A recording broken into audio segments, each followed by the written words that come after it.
All right, we're about to dive into a name that you absolutely know, but I bet you don't know the real story behind it. This isn't just about a company, it's about a true giant that's been hiding in plain sight. So, when I say the word Kawasaki, what's the first thing that pops into your head? For pretty much everyone, it's gotta be this. The Ninja. Yeah, it's a total icon of speed, design, and performance. It has defined the brand for decades, right? And for most people, that's where the Kawasaki story begins and ends. But get this, the very same company that builds that incredible motorcycle also builds this, a state-of-the-art military-grade submarine for the Japanese Navy. And no, this isn't some weird side hustle, it's a massive part of who they are. And understanding that crazy contrast is the key to this entire story. Now, this massive gap between what we think they are and what they actually are is a huge reason why the company's stock has exploded over 200% in the last year. Whoa. Investors are finally waking up to the fact that this is not just a motorcycle company. So the real question is, what's really going on here? What is the engine powering this company that most of us are completely missing? Well, let's dig in and find out. First thing you have to understand is that Kawasaki isn't really one company. You have to picture it more like a six-headed giant. So check this out. This table really lays it all out. Kawasaki is actually made up of 6 totally different segments. You've got aerospace, energy, robotics, rolling stock, oh, and yeah, power sports, which is the motorcycle part. Each one is its own little world with its own future, and their outlooks are, well, they're all over the place. And that complexity, that is the key to everything. And all that complexity leads to this classic idea in finance called the conglomerate discount. Basically, because it's so complicated to analyze 6 businesses at once, the market kind of gets lazy.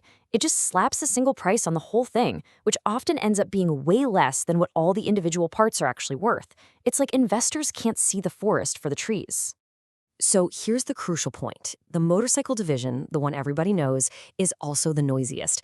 It deals with things like US tariffs, product recalls. So when it has a bad quarter, it makes all the headlines and it drags the entire stock down with it, completely masking the incredible stuff happening in the other 5 divisions. Okay, so let's look past all that motorcycle noise and find the real engine. And right now, that engine is Japan's massive military transformation. You see, at the heart of Kawasaki's insane run-up is a huge shift in global politics. Japan is going through its biggest rearmament since World War II. They're on a mission to double their defense budget to 2% of their entire economy. And guess who's right in the middle of all of that? Kawasaki. I mean, just look at the scale of this change.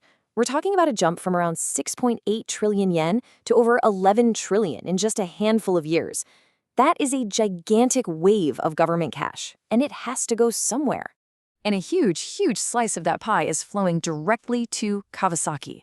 Look at this. Their defense revenue is projected to more than double by 2030. And you know what? Their own CEO has said that even that might be too low of an estimate. So, why Kawasaki? Well, because they build things literally no one else in Japan can. They have a de facto monopoly on building half of Japan's entire submarine fleet. They build the country's main patrol planes and military transport planes, and they're co-developing the super advanced jet engines for the next generation fighter program. To put it simply, they are indispensable. But hold on, the defense story isn't the only secret weapon here. Let's look at the other powerful engines they have, the ones that are driving the future of industry and energy. So beyond defense, Kawasaki has 2 other huge future-focused businesses, and it helps to think of them as the now and the next. Robotics is the now. It's a profitable megatrend that's happening as we speak. And then there's hydrogen, which is the next, a massive long-term bet on the future of energy. Let's talk about that robotics division. It's a quiet powerhouse. The global push for automation in factories, in warehouses, even in surgery, that's a trend that's going to last for decades. This part of the company just cranks out steady, high-margin growth that has absolutely nothing to do with motorcycle sales or military budgets. And then there's hydrogen. Okay, a few years ago, the hype around this was off the charts, and Kawasaki was seen as a world leader. Now, the timeline for a full-on hydrogen economy has been pushed back a bit, for sure, but the opportunity is still massive. They have more real-world hydrogen infrastructure built than basically any other private company. The value is just delayed. It hasn't disappeared. Okay, so let's put all these pieces together. We've got the noisy motorcycles, the silent submarines, the steady robots, and the future fuel bets. How do we make sense of it all? Well, the analytical view is a pretty clear four-step process. First, you've got to see the company for what it really is, this complex, six-headed giant. Second, you have to learn to ignore the quarterly noise from the motorcycle business. Third, you find the real engines of growth, which are defense and robotics. And finally, that's when you can see the huge opportunity created by that conglomerate discount we talked about.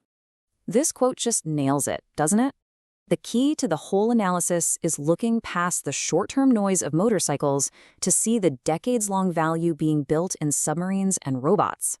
The market gets distracted by the shiny object, while the real story is happening in the deep, boring, and incredibly profitable parts of the business.